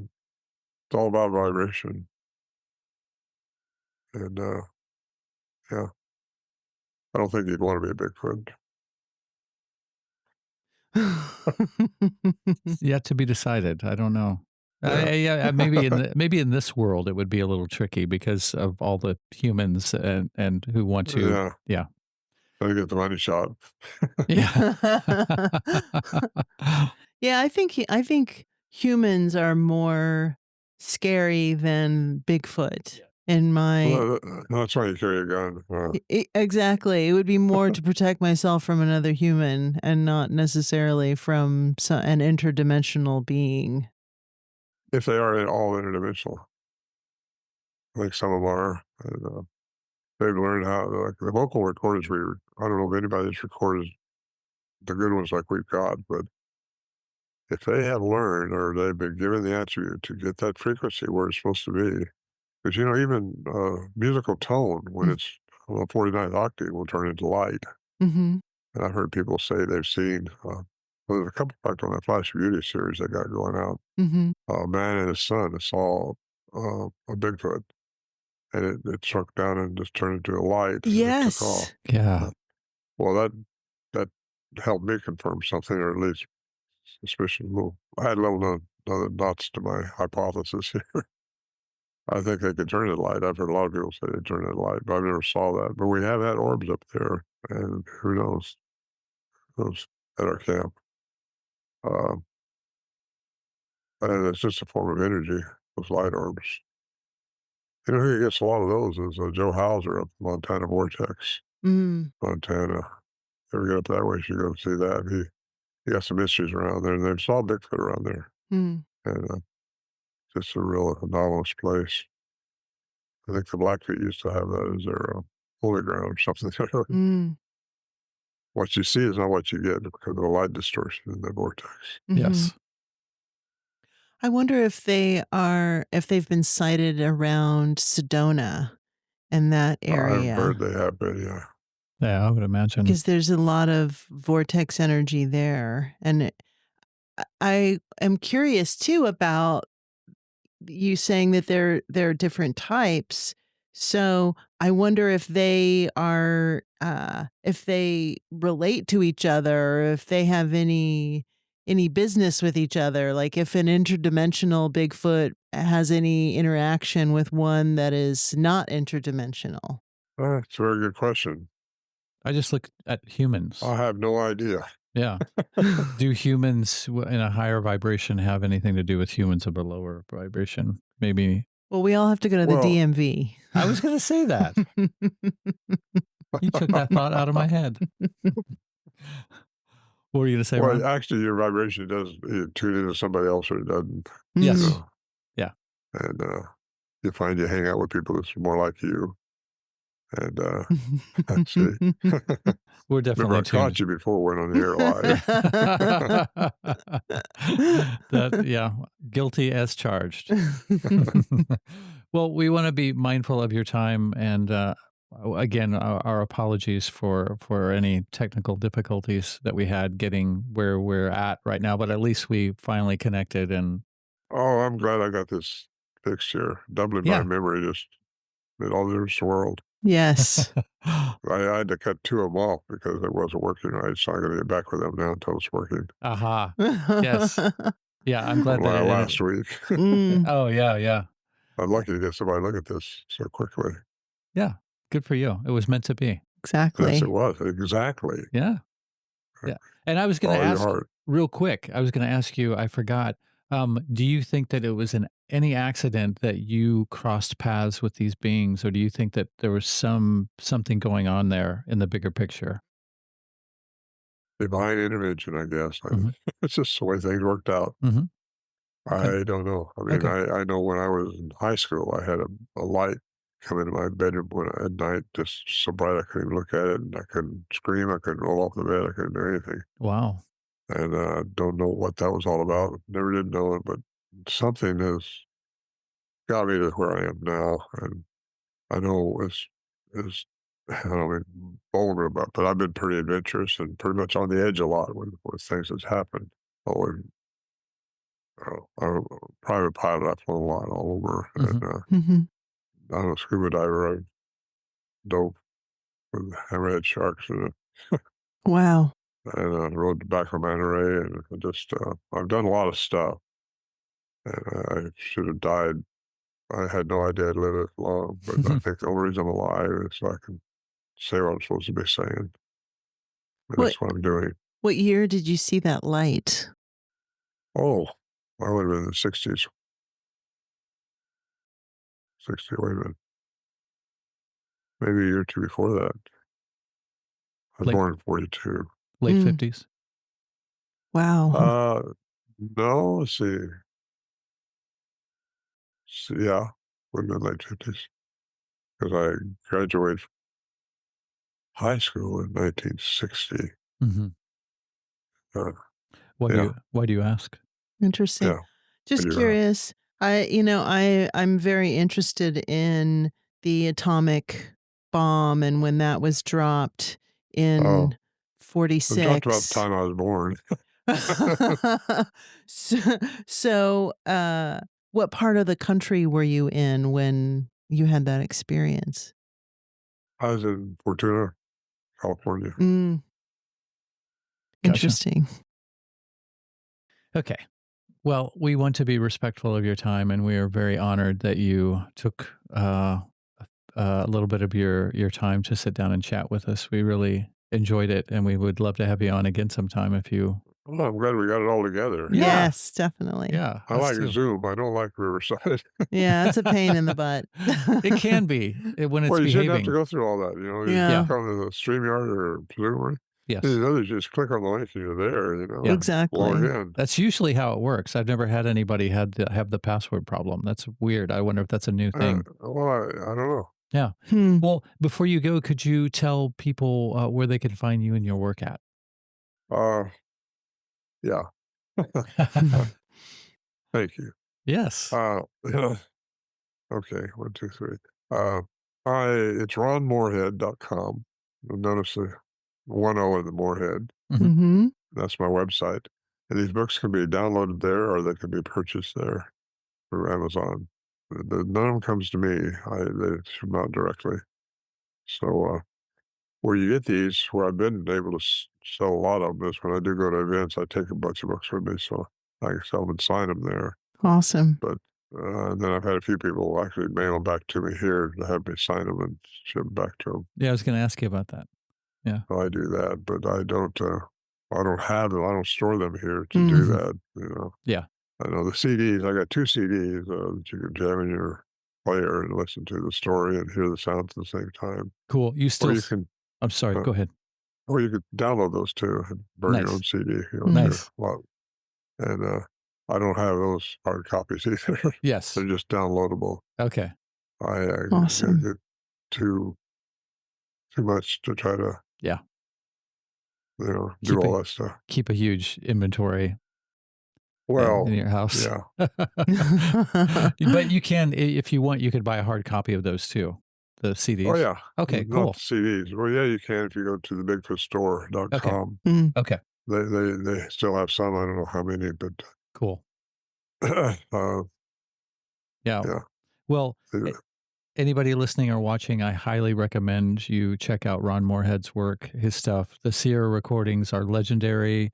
They kind of represent the first record of these entities, these beings. I don't want to call them creatures or monsters, being recorded, and it really, I think, set the tone for everybody that followed after you with their investigations and them also wanting to document these beings. So you're a groundbreaker in a lot of ways, a pioneer in this help me out here. Field. Field. Yes, I need to Bigfootology. Yes, Yes. exactly. So Well, we're thank you for that. yeah, But, we're very honored to uh, have you. I want to say one more little thing before Yeah, you please do. cut me off. uh, I wouldn't suggest people going in looking for these things. Just go to where a good quiet spot is with nobody else around, back in the woods somewhere, because you're not going to drive up with your truck probably. And because they read your vibration. If you go in there with the intent of trying to uh, trick them or something, you're not going to stay ahead of them. Mm-hmm. They stay ahead of you. They seem to know. We tried to trick up camera traps and all that stuff up there, but those never work. It'd go around the trap, and you'd have it up 6 foot high between trees. Mm-hmm. And just get your fear under control and get your anxiety tamed down. Just relax, let your heart stay in rhythm, and just don't try to expose them. If they want to deal with you, they will on their time, their their time. Mm-hmm. It depends on you. It doesn't depend on what you do sometimes, what you don't do, Mm-hmm. and it's just be good to the environment. That's very important. Respect everything except those things that aren't respectable. Uh, well, when the bear comes clawing at you, you got to do something. Yes, for sure. That's what we did. That's what stopped the close-in interaction that we having. It was that we had to shoot the bear in '76, Mhm. Mm. and we tried to scare it off. I write about that in my. Oh, by the way, that first book comes with a download on page 126. It's got a link on there which takes you to the download where, like, it's talking about the sound we heard. You can hear the context of which it was made, and But, so you got 26 sound bites in there you can listen to on that. Fantastic. Awesome. Just got to download the book or download the book or buy the book, either one. Mhm. The less money if you download them, but that Sure. makes sense. Yeah, but I like having the pages to flip through and yeah. We love it. Yeah. Thank you. Yeah. Yeah, that Yes. was my chronicle. That was easy to write, just what happened. Yes. Beautiful. Quantum Bigfoot is what I had a study on that one. Yeah. It's a little more heady than the first one. Yeah. Yes. All right, Ron. Thank you so much. Well, thank you. Yes. And A we pleasure to be with you. likewise. And we will let you know when this comes out. Okay. All right. We send right. you and your family many blessings. Well, thank you for that. And you same to you guys. Hope you have a good year. Yes. Thank you. You too. Look forward to Okay. seeing you again. Bye, I'll be in Ron. Pennsylvania, I think, in August. Oh, great. Well, 2 years ago, I committed to it, and then I couldn't go because I changed the date, and I had something else scheduled, and so they got me this year, and I said, "Yeah, I'll do it." Cool. And then Wonderful. somebody else is doing something in Texas that I committed to a long time ago. So Awesome. that's the only 2 things I've got lined up that's out of state right now. Gotcha. Awesome. Well, I shouldn't say that. Dogman people trying to get me to go through the Dogman. Wow. Well, they've been having some really interesting stuff happen down there in land between the lakes. Really? And it's Martin Groves has got a book out on it. He's a really neat guy. He retired deputy, uh, and he researched that land between the lakes a lot. There's people killed out there by the dog man, and he's seen it face to face. He Mm. took me to the spot. The man's a retired deputy. He's seen a lot of stuff, but he started crying there. He said just he never been so scared in his life, Wow. seeing this thing face to face. And anyway, it's the good people down there. And Mm. the guys I hang out with are good people. And I might go down there. I don't know. I don't know. I just don't Play it by ear. play by ear. Yes. Shoot from the hip. I shoot from the hip. Exactly. All right, Well, Ron. thanks again for having me. I really appreciate being on with you guys. Thank you. You're a Likewise. wonderful looking couple. Thank you. Thank you very much. It's an honor and a privilege to speak to you. And you're a handsome fellow yourself. Aw, shucks. All I right. put my hat on so everybody recognize me. Yeah, exactly. It's your brand. Started losing my hair. All right, Ron. Enjoy Have a good your rest of your night. evening. Take care. You too. What did you think of that, my dear? That conversation? I absolutely was charmed by Ron Morehead. I don't know why I want to call him Morehouse. I 'Cause think I accidentally wrote that down earlier today. Yeah, maybe that's why. So this is his first book that we highly recommend. Voices in the Wilderness, a true story. Basically about his experiences that got this whole ball rolling in the Sierra Mountains when he recorded the Sierra sounds. His second book, The Quantum Bigfoot. We also highly recommend this one. Excuse me. And then this is his last book. Bigfoot Unveiled. Yes, I just recently got those, so I have just dipped into the first one, but not the second or third ones, but I'm sure that they are excellent.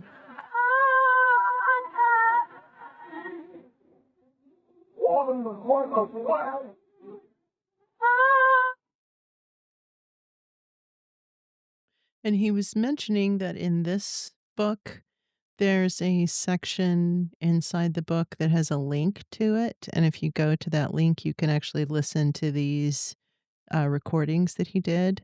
And he's also selling uh, CDs of those recordings as well. And you can purchase this book as a PDF or get the hard copy. And if you get the hard copy and then send it to Ron, he will sign it for you. Yes, and you can get digital downloads of the Sierra sounds too, Yeah. not just hard copies. Yeah. And he was just lovely. It Yeah. was so interesting that we have, as we were explaining to him, we have Chris bought me for my birthday, I wanna say, or it was either my birthday or Christmas. He bought me the In Search of box set, which was a show that I was absolutely obsessed with when I was a little girl, I loved and it too. there is a episode that features the sounds of, uh, the Sierra sounds that, they recorded, and I believe Al Berry was the person who put that episode together, that produced that episode, and it's wonderful and chilling because it takes place in the '70s, so it has that kind of grain, that kind of '70s grain to it, and it's just a really great, series, and it's a really great show, and so it was fascinating to speak to him about his experiences. Mhm. I agree too. He's a very, warm, um, not self-effacing, but humble person, and he has, I think, learned a lot since his first experiences with them, and that is by experience. Mhm, It's not just doing book reading about these beings, but having been out in the wilderness with them and hearing them, mostly hearing them. He's only actually seen one once, mhm. but mostly by hearing them and then uh, kind of being a part of the Bigfoot community and having exchanged stories with other people who have experienced them too. And this is the second Sasquatch episode we've had in the last month or so. Ashley Stinnett was the person we had on a couple of episodes ago.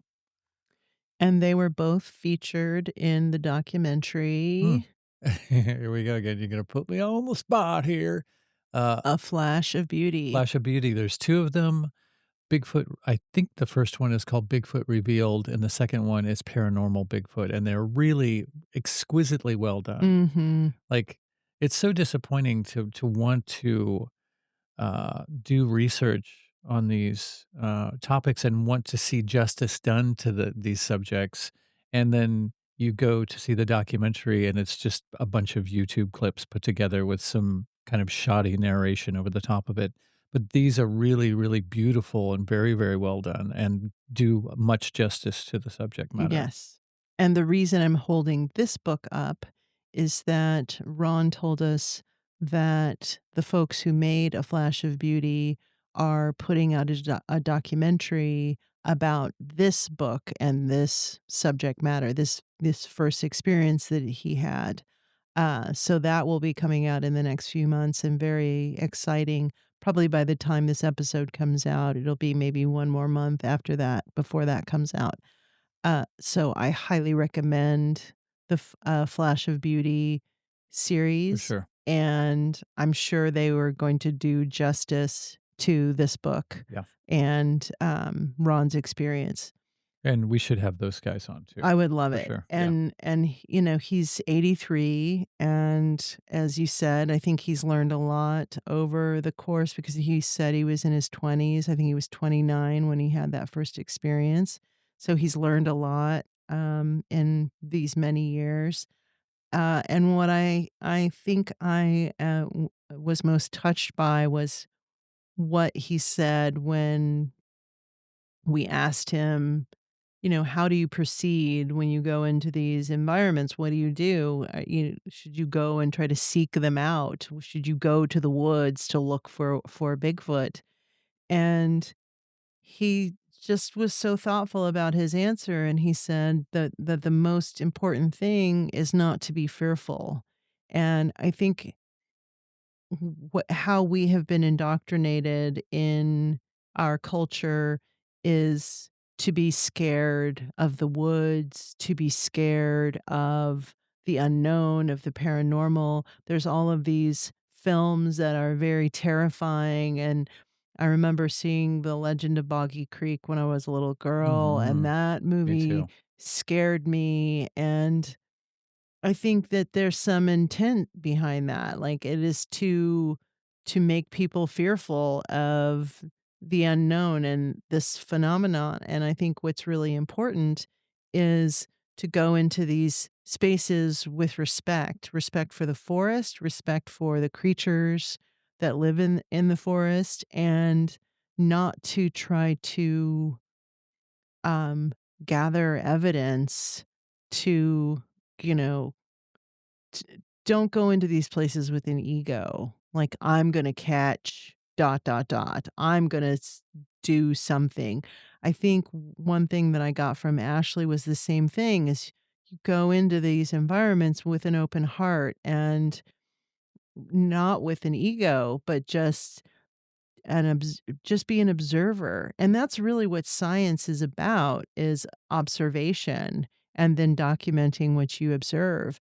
I think trying to catch something or trying to, uh get something out of the environment, I think that's where a lot of people kind of mess up. What they should do is just go and be in that space and just be open to that space and let that space unfold and reveal itself in the way that it wants to and in the manner that it wants to. I think that's more valuable than trying to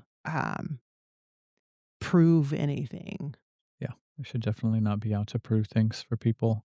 People have to be ready to realize that things like that exist and happen in the world first and foremost. But I see this all, especially what Ashley is doing, because I don't see Ron participating in the community in the same way that Ashley does. But groups of people that are setting out to what you could see in a certain context as healing a relationship between two beings, different types of beings that perhaps it seems at one point was there was harmony there. There was some interaction and even maybe a coexistence.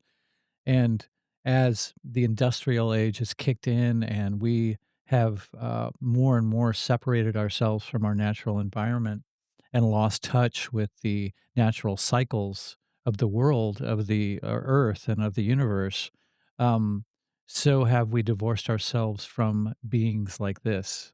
And then it doesn't take but a generation or two before things like this, and I believe this has happened all throughout the history of humankind, is they turn into legends and stories and scary stories you tell your kids to not go out in the woods because these beings live there, already making them out to be beings that have some sort of an ill intent. But really, I think if there are negative acting Bigfoot or Sasquatch, they're reacting to what we're bringing to the situation. Like when he brought up he was on a few episodes of something like Alaska's Killer Bigfoot or something like Mhm. that, which I loathe that title. It's ridiculous. And again, that kind of adds to that mythology that these things are evil or like that's all they are.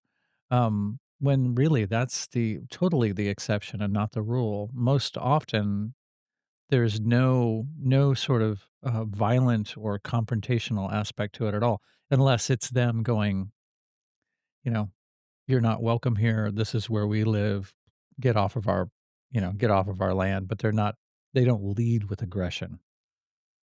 No, he said that 30 people died in that experience, but they died and in very violent ways, but it was because they were clear cutting Yes. part of a forest. Yeah. So we can see that and say, okay, well, they were taking their habitat and that's why they acted aggressively. Mhm. But maybe there's something else, even another layer beyond that, where he was talking about how there's a cloaking capacity and capability where he's spoken to people where they say this being came out of the tree, like it cloaked itself or it camouflaged itself within this tree and then came out behind the tree, and the tree was only 2 feet wide, and this Bigfoot's, body spanned 4 feet wide. So and this is conjecture on my part, but what if what was being cut down was a portal or some kind of a space where these creatures are traveling between dimensions through this space, and we think we're just cutting down a tree, but we're actually disturbing or destroying something that is a device that they need, or even a Bigfoot that, that's the thing that they cross over through, and so that is actually for all intents and purposes, that's like killing a Bigfoot by doing that. So I think I'm more hesitant or maybe wary of humans than I am of things in the animal world and or in the paranormal world. But I say that with respect to the fact that animals can be aggressive, and you have to be very intentional when you go into a space with how you handle your food and how you handle your shelter and how you handle your refuse, and everything that you come in with, you take out of. So I, I just think that there does seem to be an intent of why this is happening now. And as we mentioned, there has been a soft disclosure where it seems like in the past 60 years in particular, these subjects have become more in kind of the mainstream. And it started out as being kind of fringe and in search of episodes, it's really, you know, left with a question mark at the end. Like, these are the possibilities. This could be what's going on. And I think these soft disclosures are a way for the government or whoever is involved in managing these spaces is saying, be aware when you go into this environment that this is the possibility. You may have some encounter with uh, a being from another dimension or something that we don't necessarily know where it's from or what it is specifically.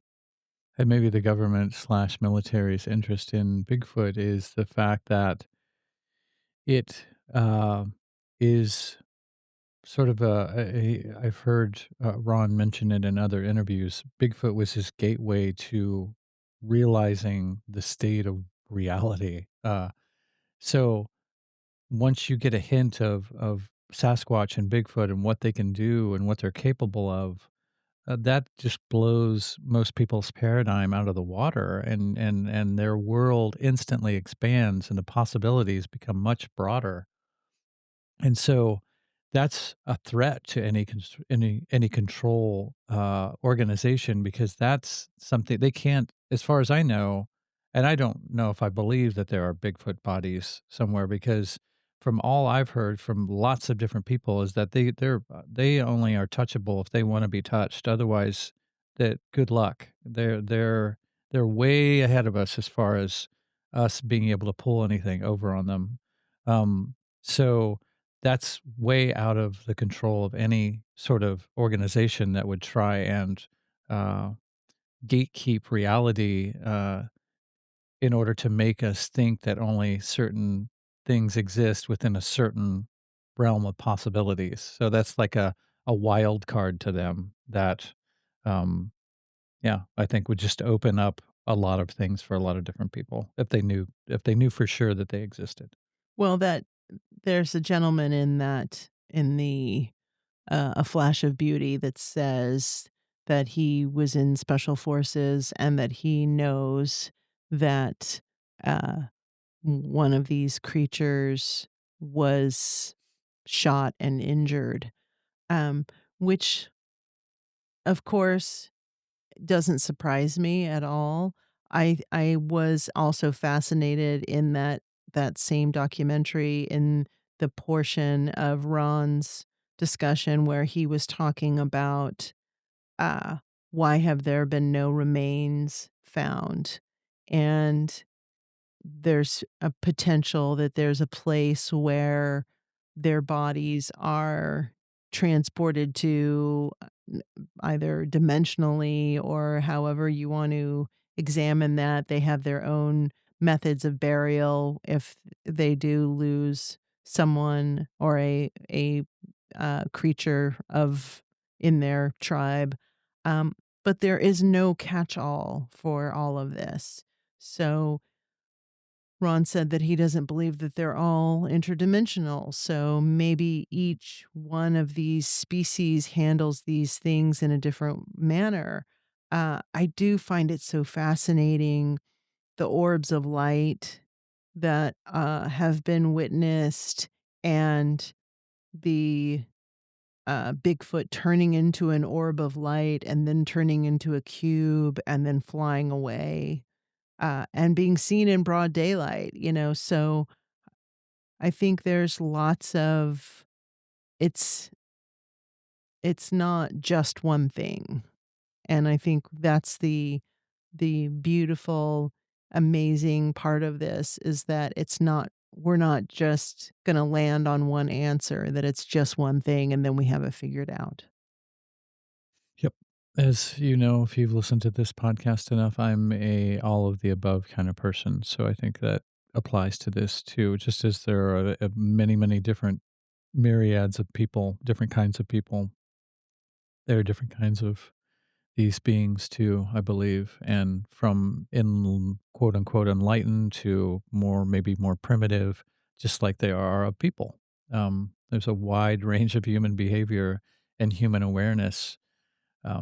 Yeah, so I'm fascinated by the fact that this is something that exists, or at least part of it exists in an overlap into this reality that we see as the day-to-day 3D, yet it's also simultaneously so otherworldly. Mhm.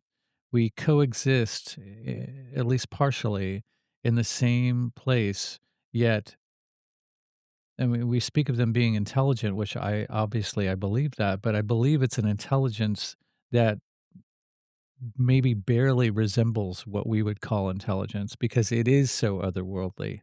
It deals with such a strangely different context, or at least the way that they navigate within maybe similar contexts to us is it's so hard to comprehend that I would have to say that their awareness may be unrecognizable to us. I don't know how else to put it. I mean, although there are people that claim to have communicated with them, or that they do communicate with them, and Mhm. that there is some sort of exchange that happens. But it just seems like, yeah, like expecting an alien to land on Earth and know the Queen's English and know our socio-cultural context and be able to act accordingly. That seems highly unlikely to me, unless these beings are so sophisticated that they are able to pick up on those cues and to, get a feel for those things in a very quick and expedient way. But I'm rambling, but I'm just fascinated by that otherworldliness. They seem so primitive because they're furry and naked and, all these things that civilization deems as lower than, but in many ways they're much more than us, just because they don't have the same limitations as we do. Well, when you consider the Pacific Northwest, and there's even areas like in Louisiana, the Big Thicket in Louisiana, that are um, uninhabited and uninhabitable. And so it's very possible that there's parts of obviously the United States, but the world that humans have never traversed. And it's amazing to think that in modern society, there's places that we have never been, and there's a Yes. reason we've never been there. There is some invisible barrier that stops us, or even a physical barrier that stops us. This place in the Sierra Mountains that he was talking about in California, it's very difficult to get to, and there are no trails, and you can't get a truck up there. I would say maybe by drone or being dropped in, you might be able to get there, but it's by mule that you get your supplies and maybe by horseback that you get there. And so that's a difficult place. Like, you're not gonna find a fucking Starbucks there. So it's not for everyone. And I think that's part of the lure for some people is that they're going to a place that they're not looking for modern conveniences. They're looking to connect with something that is maybe outside of their purview. And that's not everyone's intention. Not everyone wants to do that. Some people very much are attracted to cities or attracted to being in um, urban communities because there's a safety that they feel, even though it may be kind of a false sense of security. Um, but some people just aren't attracted to kind of pushing their own personal boundaries, their own physical boundaries. And so some people may never try to go to one of these places. Um, and I think that that's what makes them thin places or portals because it's not a place that has been so heavily traversed by man, by human. So, um, I think that's why there's the capacity for a lot of magic there. And also interesting the stuff about electricity and how they seem to be attracted to, um, our like electricity Mm. and maybe derive some kind of power from that as well. That was trippy. Maybe the next time that we should talk to, or let me start that sentence again. Maybe the next time we talk to Robert Temple, we should ask him about Sasquatch just to see what he has to say about that Yeah. and his plasma based world. Yeah, Yes, I like it. All right, peoples. That's 24 minutes of babbling that we did. I like it. absolutely. I love it. It's the year of the snake.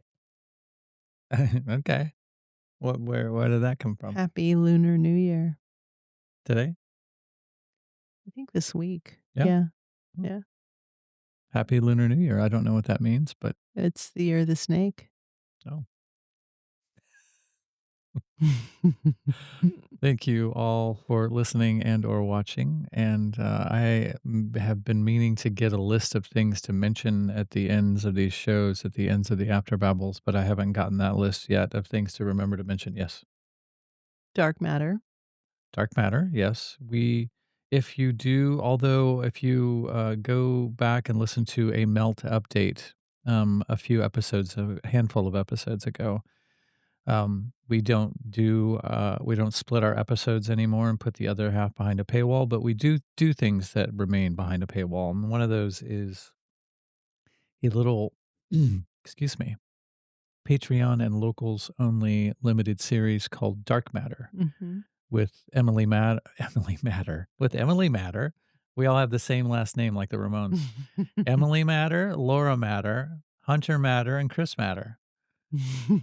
Emily Moyer, Laura Wilson, and us two, going through the whole Twin Peaks canon, and we mine the woo out of it, which is a lot of fun. So that's behind the paywall, and also we have usually monthly melt meetups, Mhm. and we release those episodes, full episodes, to people who are behind the paywall. And you also get access to all of our past episodes that we did divide into two, which is well over 150 hours probably. So And we did this last, Dark Matter episode was a tribute to David Lynch that was quite poignant and touching that we will yes, be releasing behind the paywall. rest in peace, David Lynch. Yes. Yeah. So if you would like to get a hold of us, you can always go to our brand spanking newly redesigned website, themeltpodcast.net. And there's an easy way to contact us there, but also Hunter has her own email. Mhm. Hunter-Muse at protonmail.com. You can ask questions of etiquette, questions of decorum, questions of class and style. All of the above. I just made that up. I am the arbiter of all those things. And I don't really say this very often. This is probably the first time I've ever suggested it. But if anyone wants to follow me on Instagram, I post about all things personal Well. Not really. Um, and I'm thinking of maybe opening up another public Instagram page, and so maybe I will just save that. So those that know what my Instagram is, and I'm gonna start another one for everyone else. I don't know why I said any of that. I don't know. You felt it necessary. I did. I did. All right. Farewell, all. Thank you so much for listening, and thank you for your valuable attention. Much love. Meow.